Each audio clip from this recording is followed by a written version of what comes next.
Sarawak Bintulu பகுதியில் வெள்ள நிலைமை மோசமடைந்து வரும் நிலையில் பாதிக்கப்பட்ட மக்களை மீட்க சுற்றுலா மற்றும் கலை கலாச்சாரத்துறை அமைச்சர் டதஸ்ரீ தியோங் கிங் சிங் களத்தில் இறங்கியுள்ளார்.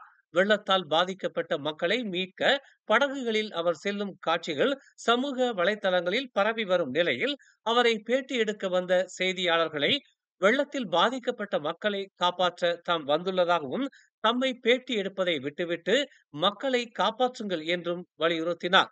சுற்றுலா கலை கலாச்சார அமைச்சின் நிகழ்ச்சிகளுக்கு செலவிடப்பட்ட நிதியில் முறைகேடுகள் நிகழ்ந்துள்ளதாக மஸ்ஜித்தானா நாடாளுமன்ற உறுப்பினர் மாஸ் எர்மியாத்தி கேள்விக்கு தாம் பதிலளிக்க நேரம் உள்ளது என்றும் தமது அமைச்சரவை வேலைகளை விடவும் வெள்ளத்தில் பாதிக்கப்பட்டிருக்கும் மக்களை மீட்கும் பணியை அவசியமாக தாம் கருதுவதாகவும் அவர் தெரிவித்தார். இப்போது தாம் வெள்ள நிவாரணப் பணிகளில் உள்ளதாகவும் மக்களை பாதுகாப்பாக மீட்ட பின்னரே அமைச்சரவைக்கு திரும்பியதும் இது குறித்து பேசலாம் என்றும் அவர் கூறினார். முழுக்க நனைந்து வெள்ளத்தில் இறங்கி கூரைகளில் தவித்துக் கொண்டிருந்த மக்களை தானாகவே முன்வந்து அவர்களை பாதுகாப்பாக மீட்டுள்ளார். அரைக்கால் சிலுவார் அணிந்து வெள்ளத்தில் நீச்சல் அடித்து மக்களை தேடி தேடி மீட்டுக் கொண்டு வந்த அவரின் செயலுக்கு எண்ணற்ற இணையவாசிகள் பாராட்டுகளை தெரிவித்து வருகின்றனர். நாடு முழுவதும் நாளை அமலுக்கு வரும் 1700 வெள்ளி குறைந்தபட்ச ஊதியத்தால் சுமார் 43,70,000 தொழிலாளர்கள் பயன்பெறுவார்கள் என்று எதிர்பார்க்கப்படுகிறது. புதிய குறைந்தபட்ச ஊதியம் நாட்டின் வாங்கும் சக்தியை அதிகரிப்பதன் மூலம் நாட்டின் பொருளாதாரத்தை மேம்படுத்த உதவும் என்றும் அரசாங்கத்தின் உறுதிப்பாட்டிற்கு ஏற்ப இது உள்ளது என்றும் மனிதவள அமைச்சு ஒரு அறிக்கையில் தெரிவித்துள்ளது. வீட்டு வேலை செய்பவர்கள் மற்றும் பயிற்சியாளர்களை தவிர மலேசியாவில் உள்ள அனைத்து தொழிலாளர்களுக்கும் 1700 வெள்ளி குறைந்தபட்ச ஊதியம் பொருந்தும் என்று சுட்டிக்காட்டப்பட்டுள்ளது. இந்த புதிய ஊதிய திட்டத்திற்கு இணங்க தவறும் முதலாளிகள் 1000 முதல் 20,000 வெள்ளி வரையிலான அபராதங்களை எதிர்கொள்ள நேரிடும் என்றும் அல்லது 5 ஆண்டுகள் வரை சிறை தண்டனை அனுபவிக்க நேரிடும் என்றும் அமைச்சு எச்சரித்துள்ளது. இஸ்லாம் மற்றும் முஸ்லிம்கள் தொடர்பான பிரச்சனைகள் குறித்து கருத்து தெரிவிக்கும் போது முஸ்லிம் அல்லாத அமைச்சர்கள் மிகவும் கவனமாக இருக்க வேண்டும் என்று அம்னோவின் உலாமா சபை நினைவூட்டி உள்ளது. மத உணர்வை தூண்டும் வகையில் சில தரப்பினரால் கையாளப்படக்கூடிய எதிர்மறையான கருத்துக்களை தவிர்க்க அத்தகைய அமைச்சர்கள் எச்சரிக்கையாக இருக்க வேண்டும் என்று அம்மன்றம் ஒரு அறிக்கையில் தெரிவித்துள்ளது. மலாயா பல்கலைக்கழக வளாகத்தில் சர்ச்சையான சாண்ட்விச் விவகாரம் மற்றும் ஈப்போவில் பெரும்பான்மையான முஸ்லிம் பகுதிகளில் மதுபான விற்பனை ஆகிய 2 பிரச்சனைகளை மன்றம் மேற்கோள் காட்டியது. வீட்டு வசதி மேம்பாடு மற்றும் ஊராட்சித்துறை அமைச்சர் ngா கோர் மிங் 2 சர்ச்சைகளிலும் சிக்கி இருந்தாலும் அம்மன்றம் தனது அறிக்கையில் அவரை வெளிப்படையாக குறிப்பிடவில்லை. நேற்று இரவு கோலத்திரங்கானு பத்து புரோக் 2 கடற்கரையில் மனித எலும்புகள் கண்டெடுக்கப்பட்டதாக கோலத்திரங்கானு மாவட்ட காவல்துறை தலைவர் உதவி ஆணையர் அஸ்லி முகமது நூர் தெரிவித்தார். இரவு 10 மணி அளவில் பொதுமக்களிடம் இருந்து அவசர அழைப்பு கிடைக்கப் பெற்றதாகவும் கடற்கரையில் இருந்து 40 மீட்டர் தொலைவில் மனித எலும்புகள் கண்டெடுக்கப்பட்டதாகவும் அவர் கூறினார். முதற்கட்ட ஆய்வில் 34 மனித எலும்புகள் கண்டெடுக்கப்பட்டதாகவும் சம்பந்தப்பட்ட எலும்புகள் மனித உடல் எலும்புகள் என முதற்கட்ட ஆய்வில் தெரிய வந்திருக்கும் நிலையில் தடயவியல் அதிகாரிகள் எலும்புகளை மேலதிக ஆய்வுக்கு உட்படுத்தவிருப்பதாகவும் அஸ்லி முகமது நூர் தெரிவித்தார். கட்டுப்பாட்டை இழந்த கார் வெடிமருந்துகளை ஏற்றிச் சென்ற ராணுவ லாரியை மோதி விபத்துக்குள்ளானதில் 25 வயது மனிஷியா அஸ்லின் ஈஷாக் எனும் இளம் பெண் பலியானார். அதிகாலை 2:24 மணியளவில் அலோர் காஜாவில் உள்ள மஸ்ஜித்தானா சாலையில் இந்த விபத்து நிகழ்ந்ததாக அலோர் காஜா மாவட்ட காவல்துறை தலைவர் உதவி ஆணையர் அஸ்ருல் முகமது தெரிவித்தார்.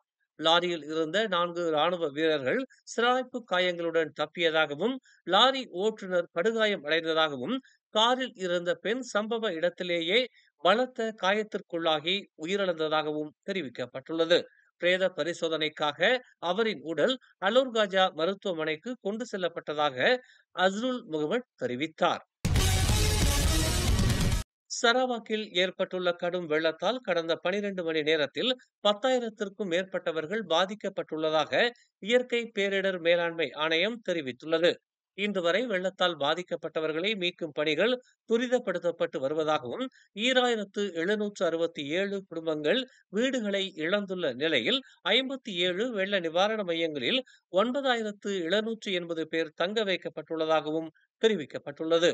சரவாக்கின் பல்வேறு பகுதிகளில் மீட்பு படை அதிகாரிகளுடன் காவல்துறையும் இராணுவமும் பாதுகாப்பு படையும் இணைந்து வெள்ளத்தால் பாதிக்கப்பட்டவர்களை மீட்டு வரும் நிலையில் பொதுமக்கள் வெள்ளத்தில் பாதிக்கப்படாமல் இருக்க வீடுகளின் கூரைகளில் காத்திருப்பதாகவும் அவர்களை மீட்கும் பணியில் மீனவர்களின் படகுகளும் பயன்படுத்தப்பட்டு வருவதாகவும் தெரிவிக்கப்பட்டுள்ளது.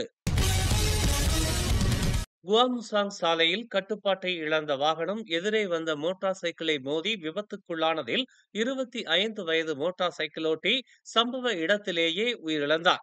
மாச்சாங்கிலிருந்து கோலக்ராய் நோக்கி சென்ற வாகனம் மற்றொரு வாகனத்தை முந்தும் முயற்சியில் ஈடுபட்ட போது எதிரில் வந்த மோட்டார் சைக்கிளை மோதியிருப்பதாக முதற்கட்ட விசாரணையில் தெரிய வந்துள்ளது. விபத்திற்கு காரணமான வாகனம் ஓட்டி மெத்தாம்பெத்தமைன் போதைப் பொருள் பயன்படுத்தி இருப்பது சோதனையில் தெரிய வந்துள்ளதாக கோலக்ராய் மாவட்ட காவல்துறை தலைவர் உதவி ஆணையர் மஸ்லான் மமாட் தெரிவித்தார். மலேசியர்கள் தங்கள் சொந்த இனம் அல்லது பிராந்தியத்தை ஆதரிப்பதை விட தேசிய வளர்ச்சியில் கவனம் செலுத்தி அதிக ஒற்றுமையை வளர்ப்பதில் ஈடுபட வேண்டும் என்று பிரதமர் டதஸ்ரீ அன்வார் இப்ராஹிம் வலியுறுத்தியுள்ளார். பேரா சீன வர்த்தக மற்றும் தொழில்துறை சபையில் நடந்த சீன புத்தாண்டு தொடக்க விழாவில் பேசிய அன்வார் தேசிய ஒற்றுமையில் கவனம் செலுத்த வேண்டும் என்றும் மலேசியர்கள் பொருளாதார முன்னேற்றத்தை ஊக்குவிக்க இனம் மற்றும் பிராந்திய எல்லைகளுக்கு அப்பால் தங்களை விரிவுபடுத்திக் கொள்ள வேண்டும் என்றும் அவர் வலியுறுத்தினார். நாட்டில் எழும் பிரச்சனைகளால் திசை திருப்பப்படக்கூடாது என்றும் நமது நாடு பல்வேறு பிராந்தியங்கள் மற்றும் மாநிலங்களை கொண்ட பல்லின பல மதங்களை கொண்ட நாடு என்று அவர் குறிப்பிட்டார். இங்கே ஒரு சிறிய பிரிவினர் தங்கள் இனம் அல்லது பகுதி மற்றும் பிராந்தியத்திற்காக ஹீரோக்களாக இருக்க விரும்புவதால் இது போன்ற பிரச்சனைகள் பெரும்பாலும் எழுகின்றன என்று அவர் கூறினார். சீன புத்தாண்டு அல்லது தைப்பூச கொண்டாட்டங்களுக்கு மலாய்க்காரர்கள் செல்வதில் தமக்கு எந்த பிரச்சனையும் இல்லை என்று அவர் தெரிவித்தார். பல ஆண்டுகளாக இது ஒருபோதும் ஒரு பிரச்சனையாக இருக்கவில்லை. நீண்ட கால மரபுகள் ஏன் திடீரென்று ஒரு பிரச்சனையாக மாற வேண்டும் என்று அவர் கேள்வி எழுப்பினார். Ada dibangkitkan ini orang Melayu pergi raya Cina, tiba Cina pergi raya Melayu pergi Thaipusam. Semua yang perkara yang puluh-puluh tahun tak jadi masalah sekarang dikaitkan jadi masalah. Tapi kita nak layan itu atau nak fokus perpaduan kita? Kita boleh tanya. Pilihan kita. Kita nak pilih untuk terus ada perbezaan pendapat dan gaduh atau nak fokus perpaduan kita.